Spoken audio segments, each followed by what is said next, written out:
It was one of those ordinary Tuesday afternoons that feel like they'll never be anything special. Riley Chen had just finished her shift at the public library, shelving books and helping elderly people figure out how to use the computer catalog. Her feet hurt, her backpack felt heavy with textbooks, and all she could think about was getting home to eat something that wasn't from the vending machine. She was 17, a junior in high school and working part-time to save up for a car. Not anything fancy, just something that would get her from point A to point B without having to rely on the bus schedule that seemed designed to make everyone late for everything. The autumn air was crisp as she walked toward the bus stop, leaves crunching under her sneakers. She had her earbuds in, listening to a podcast about unsolved mysteries, completely lost in a story about a missing painting from the 1970s. That's probably why she almost walked right past it. Something brown caught her eye on the sidewalk, right next to the green bench where people waited for the number 42 bus. At first she thought it was just trash, maybe a food wrapper or something. But as she got closer, she realized it was a wallet. A nice one too, made of real leather, the kind that looked expensive and well used at the same time. Riley looked around. The street was pretty empty. An older woman was walking her dog about half a block away, and a couple of cars drove past, but nobody seemed to be frantically searching for anything. She picked up the wallet and opened it carefully, half expecting to find it empty. It wasn't empty, not even close. There had to be at least $300 or $400 in cash, maybe more. She didn't count it exactly because that felt weird, like she'd be crossing some kind of line. There were also several credit cards, a driver's license, and what looked like a few business cards tucked into the slots. The driver's license had a photo of a man who looked to be in his late 50s, with gray hair and a serious expression. The name read James Morrison, and the address was from somewhere across town, a neighborhood Riley had only driven through a few times. It looked like one of those areas where the houses had circular driveways and names instead of numbers. For a moment, just a brief moment, Riley's mind went to all the things that money could buy. New tires for her mom's car that kept making that weird grinding noise. The graphing calculator she needed for calculus class that cost way too much. Maybe even enough left over for that concert ticket her best friend kept bugging her about. But the feeling passed as quickly as it came. Her grandmother's voice echoed in her head, something she'd said 1,000 times while Riley was growing up. Character is what you do when nobody's watching, sweetheart. That's the only thing that really matters in the end. Riley sighed and tucked the wallet into her jacket pocket. She'd find a way to return it. She pulled out one of the business cards to see if there was a phone number. The card was simple and professional looking, with just a name and an address for an office building downtown. No phone number listed, which struck her as odd, but maybe that was how important business people did things. The downtown address was in the opposite direction from her house. If she took the bus there, returned the wallet, and then caught another bus home, she'd be adding at least an hour and a half to her trip. She was hungry, tired, and had a physics test to study for. But she thought about this James Morrison, wherever he was, probably panicking and retracing his steps, canceling credit cards, worried about all that cash. She thought about how awful she'd feel if she lost something important and someone just ignored it or, worse, kept it. Okay, she muttered to herself, checking the bus schedule on her phone. Let's do this. The bus ride downtown took 35 minutes, and Riley spent most of it wondering if this was actually smart. What if the office was closed? What if this James Morrison was some kind of weirdo? What if she was wasting her time and he'd already canceled everything and didn't even care about the wallet anymore? But she'd come this far, so she might as well see it through. The office building was impressive, all glass and steel, the kind of place that made you feel underdressed even if you were wearing your best outfit.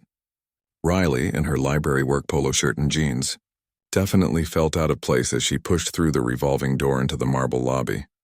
A security guard sat behind a huge desk that looked like it belonged in a spaceship. He glanced up at her with that expression guards have. The one that says, "You probably don't belong here, but I'll let you explain yourself." "Hi," Riley said, approaching the desk and pulling out the wallet. "I found this on the street, and the business card inside had this address. I'm trying to return it to the owner." The guard's eyebrows went up as he looked at the wallet, then at the ID inside. His whole expression changed instantly, going from bored to alert in about half a second. "Wait right here," he said, already picking up his phone. He turned slightly away and spoke in a low voice, Too quiet for Riley to hear properly.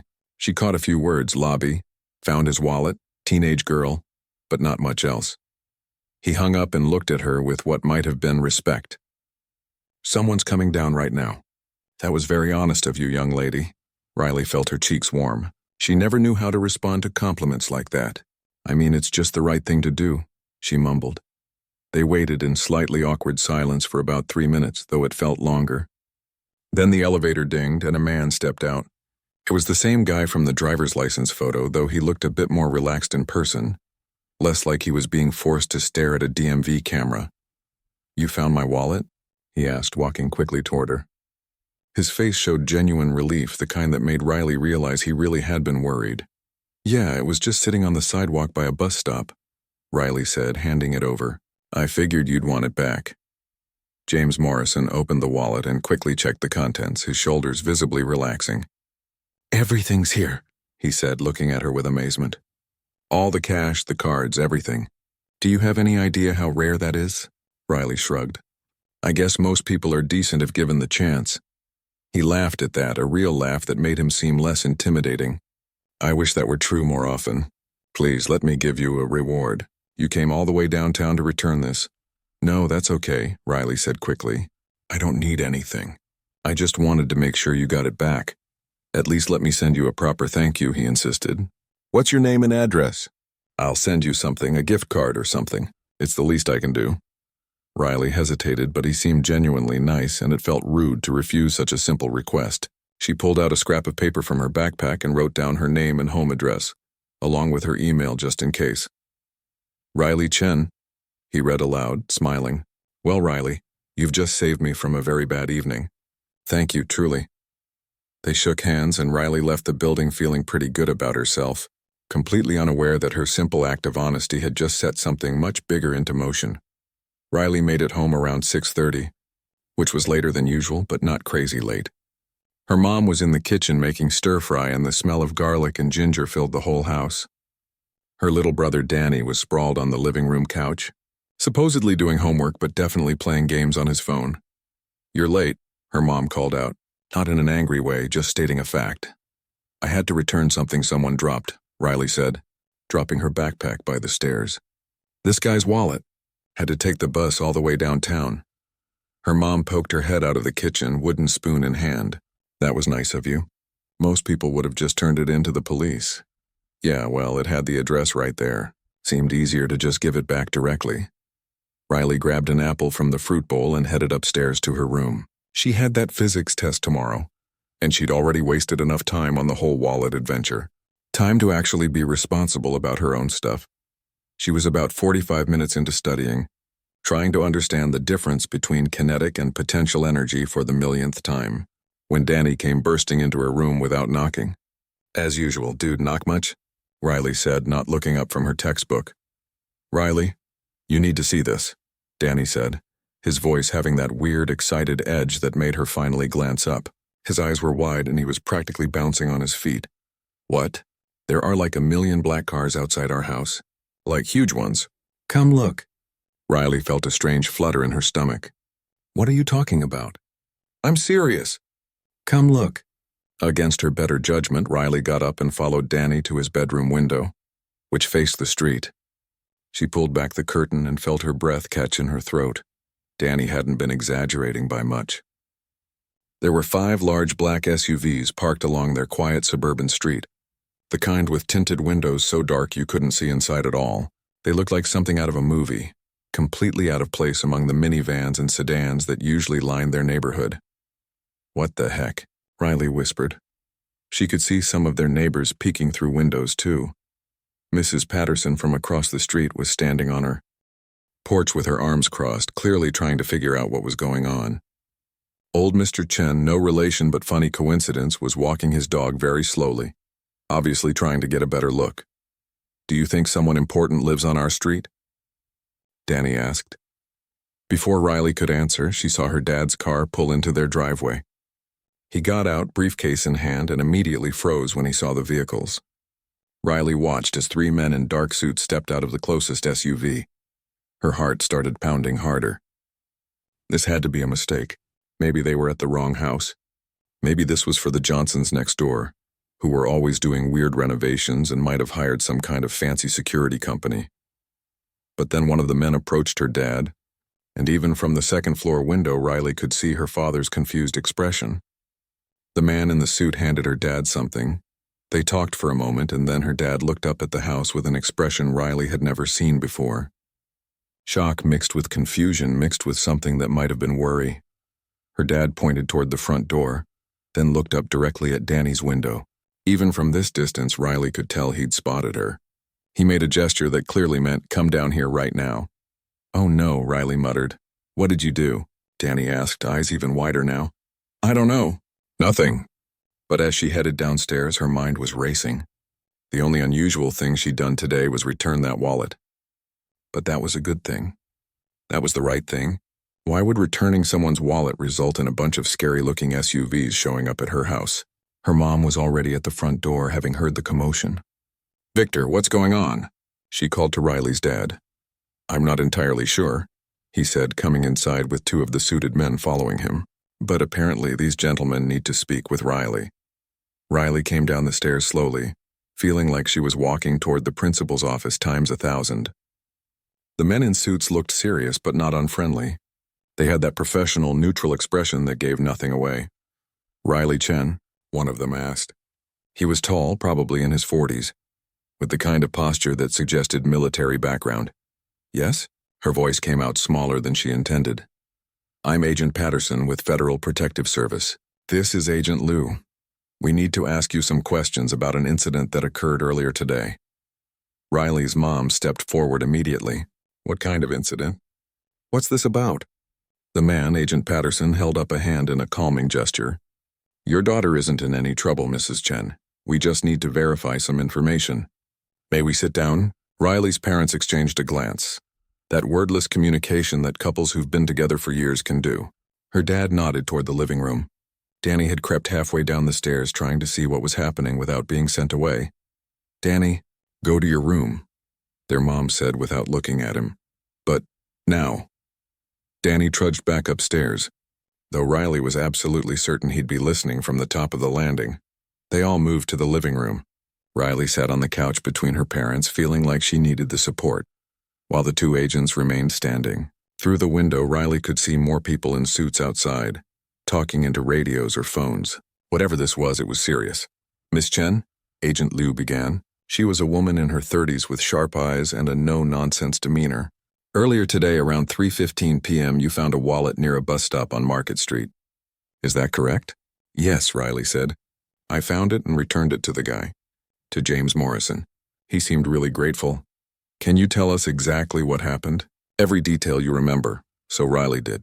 She explained how she'd found the wallet, how she'd looked at the ID and business card, how she'd decided to return it in person rather than just turning it in somewhere. She described the office building, the security guard, meeting James Morrison himself. The agents listened without interrupting, occasionally taking notes. When she finished, Agent Patterson asked, "Did you look through the wallet? Did you examine the contents? I mean, I saw there was money and credit cards. I didn't count it or anything. I was just trying to figure out who it belonged to." "Did you take anything from the wallet? Any cards, any papers, anything at all?" "No," Riley said, startled. "Of course not. I just wanted to give it back." Her dad spoke up, his voice firm. "My daughter is honest. If she says she didn't take anything, she didn't. Now can you please explain why there are 5 vehicles outside our house and why you're questioning her like she's a criminal?" Agent Liu's expression softened slightly. "Mr. Chen, your daughter isn't being accused of anything. In fact, she may have done something extraordinarily important today, though she didn't know it at the time." "What does that mean?" Riley's mom asked. The agents looked at each other, and Riley got the sense they were deciding how much to reveal. Finally, Agent Patterson spoke. "The wallet your daughter returned didn't belong to just any James Morrison. It belonged to Deputy Secretary of State James Morrison. He's currently involved in extremely sensitive international negotiations. That wallet contained items that, in the wrong hands, could have posed a significant security risk." The room went silent. Riley felt like the air had been sucked out of her lungs. Deputy Secretary of State? She'd returned a wallet to one of the most important people in the government. "Oh my God," she breathed. "We're here because we need to verify that this was a legitimate act of honesty and not something else," Agent Liu explained. "We need to ensure you are who you say you are, that you didn't have any ulterior motives, and that you didn't compromise anything in the wallet." Riley's mind was spinning. She'd just been trying to do the right thing. She'd had no idea who this guy really was. The business card hadn't said anything about him being in the government. How was she supposed to know? "So what happens now?" her dad asked, putting a protective arm around Riley's shoulders. Agent Patterson pulled out a tablet. "Now we need to ask you all some questions. Standard security protocol. This won't take too long and then we'll be out of your way." But as Riley looked out the window at all those black SUVs and the neighbors gathering on their porches, she had a feeling that nothing about her ordinary Tuesday was going to stay ordinary for much longer. What followed was probably the strangest 2 hours of Riley's life. The agents asked questions about everything: where she was born, where she went to school, what activities she was involved in, who her friends were. They wanted to know about her job at the library, how long she'd worked there, who her supervisor was. They even asked about her social media accounts. Her parents answered questions too: where they worked, how long they'd lived in the neighborhood, whether they had any connections to foreign governments or organizations. That last question made her dad actually laugh, which broke some of the tension. "I'm an accountant for a plumbing supply company," he said. "The most international thing I do is order from a Canadian vendor sometimes." Agent Liu smiled slightly at that, the first real expression Riley had seen from her. "We have to ask, Mr. Chen, it's standard protocol." The weird part was how thorough they were. At one point, Agent Patterson stepped outside to make some calls, and Riley could hear him talking in low tones. When he came back in, he nodded to Agent Liu in a way that seemed significant. "Your backgrounds are all clean," Agent Liu said, putting away her tablet, "which is what we expected, but we had to verify." "So we're done?" Riley's mom asked. She'd been tense the whole time, sitting forward on the edge of the couch like she might need to jump up and defend her family at any moment. "Almost," Agent Patterson said. "There's one more thing. The deputy secretary would like to speak with Riley directly." Riley's stomach did a flip.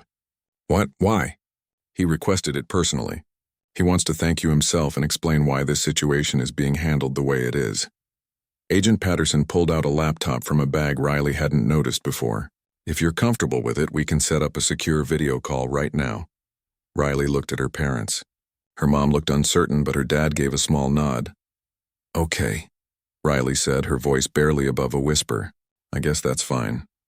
Agent Patterson set up the laptop on the coffee table, typing in what looked like a series of passwords and codes. The screen showed some kind of secure connection interface that looked nothing like a regular video call. After a moment, the screen changed, and suddenly there was James Morrison, the same man she'd met just a few hours ago in that downtown office building. But this time, he wasn't in the lobby. He was in what looked like a fancy office with dark wood paneling and important-looking furniture. An American flag stood in the corner behind him. He was wearing a different suit now, and he looked more serious than before, though his expression softened when he saw Riley. "Riley," he said warmly, "I'm glad we could connect. I apologize for the dramatics outside your house. I know this must be very confusing for you." "Yeah, you could say that," Riley managed to say.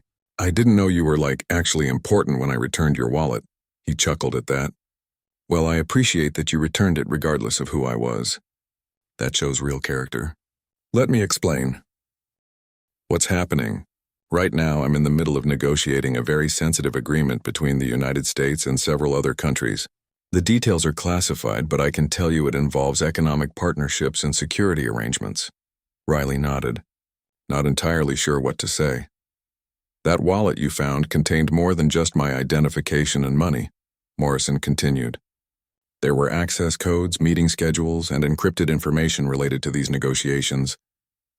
If that wallet had fallen into the wrong hands, it could have compromised months of diplomatic work and potentially put people at risk." The weight of what he was saying slowly sank in. Riley had thought she was just returning some guy's wallet. She had no idea she'd been carrying around actual government secrets. "I didn't look at any papers or anything," Riley said quickly. "I just wanted to find out who it belonged to." "I know," Morrison said. "And that's exactly why you're getting this call instead of a much more intensive investigation. The agents have verified your background and everything checks out. You're exactly what you appear to be. An honest young woman who did the right thing without expecting anything in return. Riley's dad leaned forward so he was in view of the camera. Mr. Secretary, with all due respect, why did my daughter have to give her home address to you in the first place? Couldn't this have been handled differently? Morrison looked slightly uncomfortable for the first time. That's a fair question, Mr. Chen. Under normal circumstances, that information wouldn't have been necessary. But when Riley returned the wallet, I was genuinely grateful and wanted to send her a proper thank you. I didn't realize until later that evening, when I got back to my secure facility, exactly what had been in that wallet. At that point, security protocols required immediate action. We had to verify who had possession of the wallet and ensure there were no security breaches. So this is normal? Riley's mom asked. All these cars and agents showing up at someone's house? For a situation involving a high-level security concern, yes, Morrison admitted. But I want you all to understand that Riley is not in trouble. In fact, she's done her country a genuine service even if she didn't know it at the time. Riley felt her cheeks burn. This was so surreal. A few hours ago, she'd been shelving books and thinking about what to have for dinner. Now a deputy secretary of state was telling her she'd helped her country. Agent Liu spoke up from where she stood near the window. Sir, we've completed all necessary verifications. The family is clear and the neighborhood sweep shows nothing unusual. We're ready to wrap up here. Good, Morrison said. Riley, I want you to know that what you did today, choosing to go out of your way to return something that didn't belong to you, that's becoming increasingly rare. You could have kept that money. You could have just dropped the wallet in a mailbox or handed it to a police officer.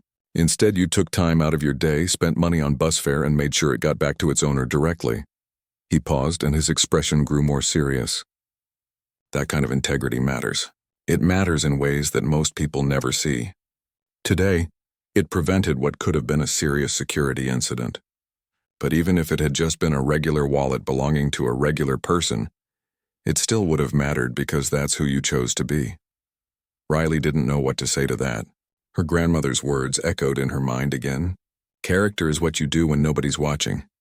Thank you, sir, she finally managed. I'm going to make sure you receive a proper commendation for this, Morrison continued. And I'd like to do something more tangible as well. I know you're in high school. Do you have plans for college? Riley glanced at her parents, confused about where this was going. I mean, yeah, I want to go to college. I'm saving up money from my job.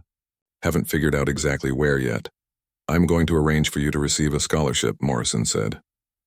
It's the least I can do, and frankly, it's students like you that this country needs to invest in. Young people who understand that doing the right thing is more important than taking the easy path.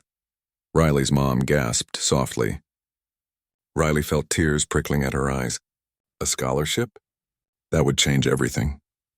Her parents had been worried about how they'd afford to send both her and Danny to college eventually. That's incredibly generous, her dad said, his voice thick with emotion. It's appropriate, Morrison replied firmly.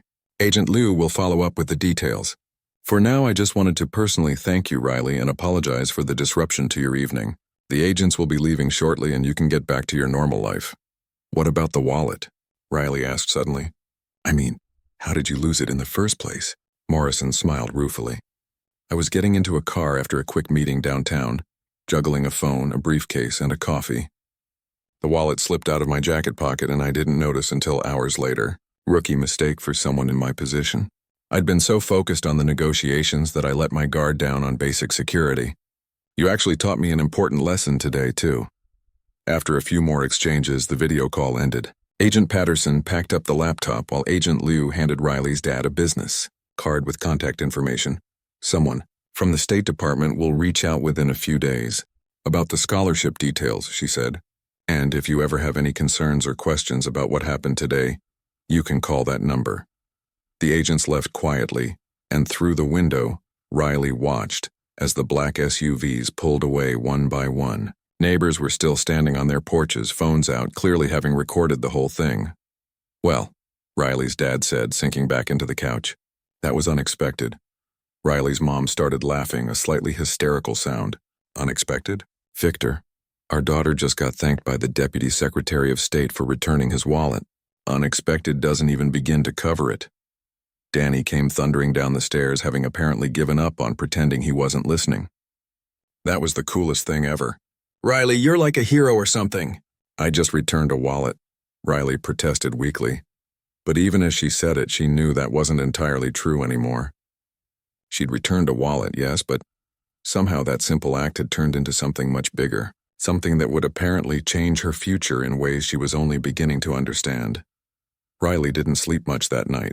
Every time she closed her eyes, she kept seeing those black SUVs and replaying the conversation with Deputy Secretary Morrison. Her brain couldn't quite process that any of it had actually happened. It felt like something from a movie, not her real life. By morning, she'd convinced herself that maybe she'd dreamed the whole thing. But when she came downstairs for breakfast, her mom was on the phone with someone, speaking in that formal voice she used for important calls. Danny was already at the table, scrolling through his phone with his eyes wide. "You're famous," he announced the second he saw her. "What?" He turned his phone around. There was a news article with the headline, "Local Teens' Honesty Prevents Government Security Breach." Below it was a picture of their street with all those black SUVs, clearly taken by one of the neighbors. Riley's stomach dropped. Oh no. Her mom finished her phone call and came into the kitchen looking frazzled. "That was the school. Apparently the local news wants to do a story about you. They've already called the principal's office 3 times this morning." "How does everyone know already?" Riley asked, feeling panic rising in her chest. "Mrs. Patterson posted photos on the neighborhood Facebook group last night," her dad said, coming in from the garage with his briefcase. By this morning, it had been shared about 200 times. Then someone contacted the news, and well, you know how these things go. Riley sat down heavily in a chair. This was not what she wanted. She'd just been trying to do the right thing. She didn't want attention or news stories or people making a big deal out of it. "Can we just say no?" she asked. "Like, tell them I don't want to talk about it?" Her parents exchanged a look. "We can," her mom said carefully. "But honey, the story is already out there. The State Department confirmed it this morning. They released a statement about how a young citizen's integrity helped protect sensitive information. They didn't use your name, but everyone in the neighborhood already knows it was you." Riley put her head down on the table. "This is a nightmare. Are you kidding?" Danny said. "This is awesome. You're going to be so popular at school." "I don't want to be popular for this," Riley muttered into her arms. "I want everything to go back to normal." But normal was already gone, and she realized that the moment she walked into school, people she'd never spoken to before were waving at her in the hallway. Underclassmen were pointing and whispering. Her best friend Zoe practically tackled her at her locker. "Why didn't you text me?" Zoe demanded. "I had to find out from Instagram that you're some kind of national hero." "I'm not a hero," Riley said, shoving books into her locker harder than necessary. "I just returned a wallet. To the Deputy Secretary of State." "Riley, that's insane. And those cars outside your house, everyone's talking about it." First period was awkward.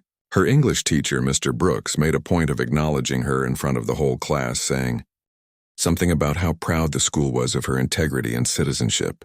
Riley wanted to sink through the floor. Everyone was staring at her, and she could hear whispered conversations starting up the moment Mr. Brooks turned to write on the board. At lunch, things got worse. The principal, Dr. Hamilton, found her in the cafeteria and asked if she'd be willing to speak at an assembly about character and making good choices. Riley wanted to say no, but Dr. Hamilton had that look that principals get when they're asking something that isn't really optional. "It would mean a lot to the other students," Dr. Hamilton said, "and it's such a positive story. We don't get many chances to celebrate something like this." So Riley agreed, even though the thought of standing in front of the entire school made her want to throw up. The assembly was scheduled for Friday, which gave Riley 3 days to worry about it. 3 days of people treating her differently. Some kids were genuinely nice about it, telling her they thought what she did was cool. Others seemed jealous or skeptical, like they didn't believe she'd actually done it without wanting something in return. A guy named Trevor from her physics class made a comment in the hallway between periods. "Must be nice getting a free ride to college just for finding a wallet. Some of us actually have to work for scholarships." Riley felt her face burn, but before she could respond, Zoe stepped between them. "She did work for it, Trevor. She could have kept $400, but she didn't. What have you done lately besides complain?" Trevor muttered something and walked away, but his words stuck with Riley. Was that what people thought? That she'd lucked into something she didn't deserve? That evening, the letter arrived. Riley's mom called her downstairs, holding an official-looking envelope with a State Department seal on it. Inside was a formal letter of commendation, signed by Deputy Secretary Morrison himself. It talked about civic duty and moral character and service to the nation. The language was formal and impressive, the kind of thing that would look good in a college application. There was also information about the scholarship. It was enough to cover tuition, room, and board for 4 years at any public university in the state. Riley read the number 3 times to make sure she wasn't misunderstanding. Her mom was crying. Her dad kept clearing his throat in that way he did when he was trying not to get emotional. Even Danny seemed impressed, which was rare. "This is life-changing," her dad said quietly. "We were going to make college work somehow, but this changes everything." Riley felt overwhelmed. She was grateful, incredibly grateful, but she also felt weird about it. She kept thinking about what Trevor had said. Did she really deserve all this for something that had taken maybe 2 hours out of her day? Her grandmother came over for dinner that night. She was the one who'd raised Riley with all those lessons about integrity and character, and Riley's mom had called to tell her what happened. Grandma Lynn was in her 70s, a tiny woman with silver hair and a backbone of steel. She hugged Riley tight when she arrived, then held her at arm's length to look at her properly. "Your grandfather would be so proud," she said, her eyes misty. This is exactly what he always talked about, the rightness of small actions. Over dinner, Riley finally voiced what had been bothering her. "Grandma, do you think I deserve all of this? The scholarship and the attention? I mean, I just did what anyone should do." Grandma Lynn set down her chopsticks and looked at Riley seriously. "The fact that you're asking that question tells me everything I need to know about your character. But let me ask you something. When you found that wallet, did you think about keeping the money?" Riley hesitated, then nodded. "For like a second. I thought about all the things it could buy. But you didn't keep it, no. Why not?" "Because it wasn't mine. Because someone needed it back. Because you always taught me that character is what you do when nobody's watching." Grandma Lynn smiled. "Exactly. You made a choice, Riley. In that moment, you chose to be a person who does the right thing even when it's inconvenient.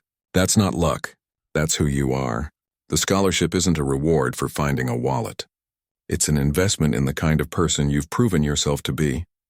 Riley felt something loosen in her chest. When her grandmother put it that way, it made more sense. She hadn't been trying to be a hero or get recognition. She'd just been trying to be the person she wanted to be. The assembly on Friday was terrifying, but Riley got through it. She stood at the podium in front of the entire school and told the story simply. She found a wallet, she returned it. It turned out to be more important than she'd realized. She didn't try to make herself sound brave or special. "I'm not telling you this story to brag," she said, gripping the edges of the podium to keep her hands from shaking. "I'm telling you because my grandmother always said that the small choices we make define who we are. I didn't think anyone was watching when I decided to return that wallet. I just knew I wouldn't be able to live with myself if I didn't. That's it. That's the whole story." The applause afterward was loud, and Riley saw a lot of people nodding. Even Trevor looked less skeptical than before. That weekend, the local news finally got their interview. Riley's parents agreed to let her do it, figuring it was better to tell the story once properly than to have rumors keep spreading. The reporter was kind, and Riley told the same simple version of events. The segment aired on Sunday evening. By Monday, things had started to calm down. People were still talking about it, but the intense attention had faded. Riley was becoming just another student again, which was exactly what she wanted. But something had changed. She noticed it in small ways. Classmates held doors open more often. Someone found a lost phone in the hallway and turned it into the office instead of keeping it. In the cafeteria, she overheard 2 freshmen talking about starting a community service club. Her physics teacher, Ms. Ramirez, pulled her aside after class one day. "I don't know if you realize this, Riley, but you've affected people. I've noticed a shift in the way students are treating each other. More kindness, more honesty. You reminded everyone that integrity actually matters." Riley didn't know what to say to that. She'd just been trying to live her life according to the values her grandmother had taught her. She hadn't meant to start some kind of movement or change school culture, but maybe that was the point. Maybe doing the right thing wasn't about grand gestures or public recognition. Maybe it was about small choices that rippled outward in ways you couldn't predict or control. As she walked home from school that day, Riley thought about the path her life might take now. College was secured. Opportunities might open up because of this story. But none of that would matter if she forgot why any of it had happened in the first place. She'd returned a wallet because it was the right thing to do. Everything else was just consequence. 3 months later, Riley had almost forgotten what life was like before the wallet incident. Not forgotten exactly, but it had started to feel like something that happened to a different version of herself. The attention had faded, the news cycle had moved on, and she was back to being a regular high school junior worrying about calculus tests and college applications. The scholarship paperwork had all been processed. It sat in a folder on her desk, official and real, a reminder that one choice on one ordinary Tuesday had genuinely changed her future. Her parents had stopped walking around with stunned expressions. Danny had moved on to being obsessed with something else. Life had returned to its normal rhythm. But Riley noticed she'd changed in small ways. She paid more attention to the people around her. When she saw someone struggling with an armload of books, she helped. When she found a lost student ID in the library, she made sure it got back to its owner. Nothing dramatic or heroic, just being the kind of person she decided she wanted to be. One Saturday morning in late January, Riley was working her usual shift at the library when an elderly man approached her desk. He was probably in his 80s, wearing a heavy coat and a veteran's cap, moving slowly with the help of a cane. "Excuse me, miss," he said. "I'm looking for books about the Korean War. I'm trying to find information about a specific battle, but I'm not very good with these computer catalogs." Riley smiled and came around the desk. "I can help you with that. Which battle are you researching?" "Chosin Reservoir," he said. "I was there, you know. Long time ago. Wanted to see what the history books say about it now." Riley spent the next 20 minutes helping him find books, articles, and even pulling up some digitized military records. The man's face lit up when he saw a photograph in one of the books that showed his old unit. "That's me," he said, pointing to a young soldier who looked nothing like the elderly man beside her. "I was 19 years old, scared out of my mind but trying not to show it." They talked for a while about his experiences, and Riley listened with genuine interest. When she finally had to get back to work, he thanked her profusely. "You're a kind young lady," he said. "Not many people your age want to spend time with an old man rambling about ancient history." "It's not ancient history to you," Riley said. "And your stories matter. Thank you for sharing them with me." After he left, Riley's supervisor, Mrs. Kim, came over. "That was really nice what you did. He's been coming here for months, and most people just point him at the computers and walk away. You took the time to actually help him." Riley shrugged, feeling a little embarrassed. It wasn't a big deal. He just needed some help. "That's exactly what makes it a big deal," Mrs. Kim said.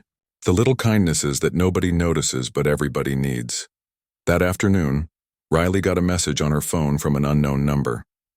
It was from Deputy Secretary Morrison's assistant, asking if Riley would be available for a call that evening. Her heart skipped a beat.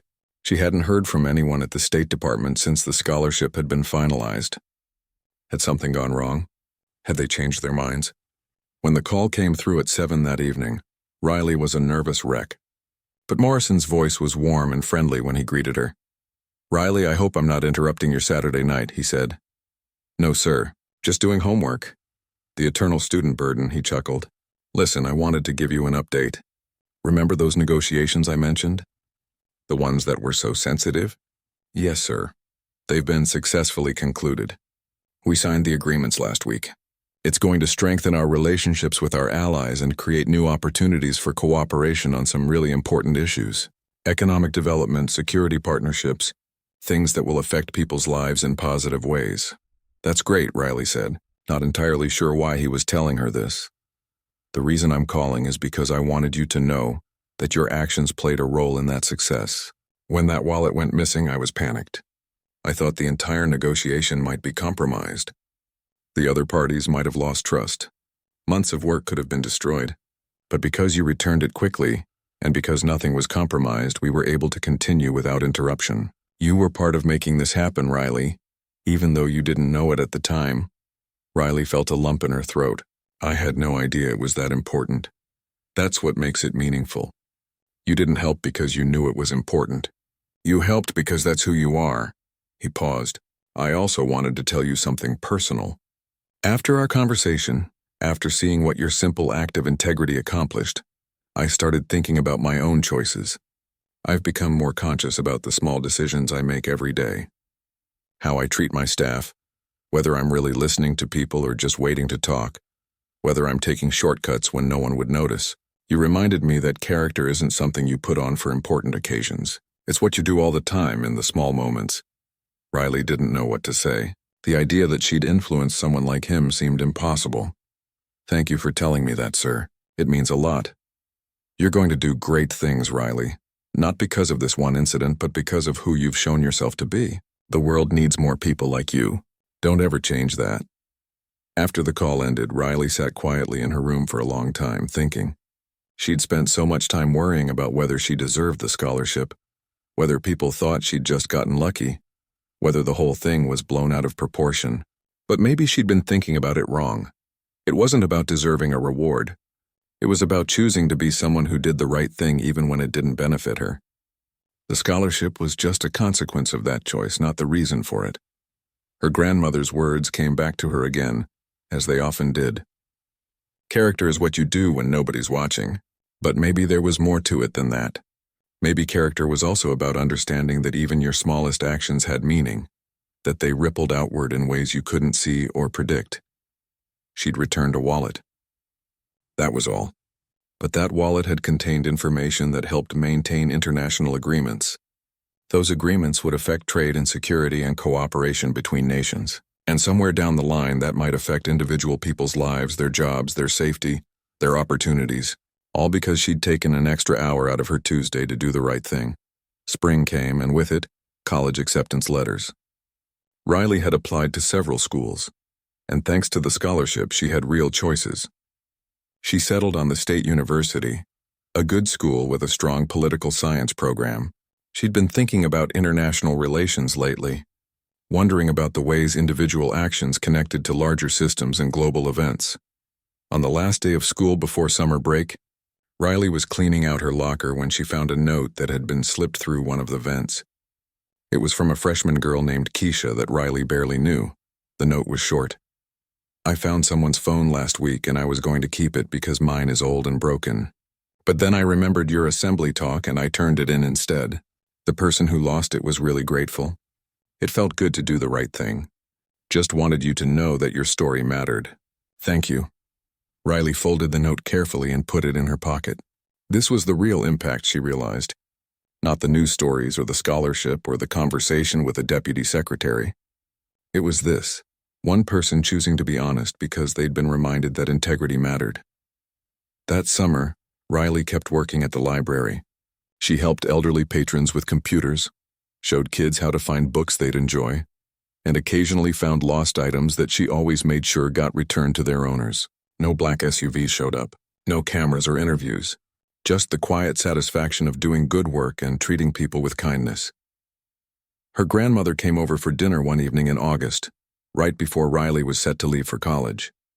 They sat on the back porch together, watching fireflies blink in the twilight. "Are you nervous?" her grandmother asked. "About college, about being on your own?"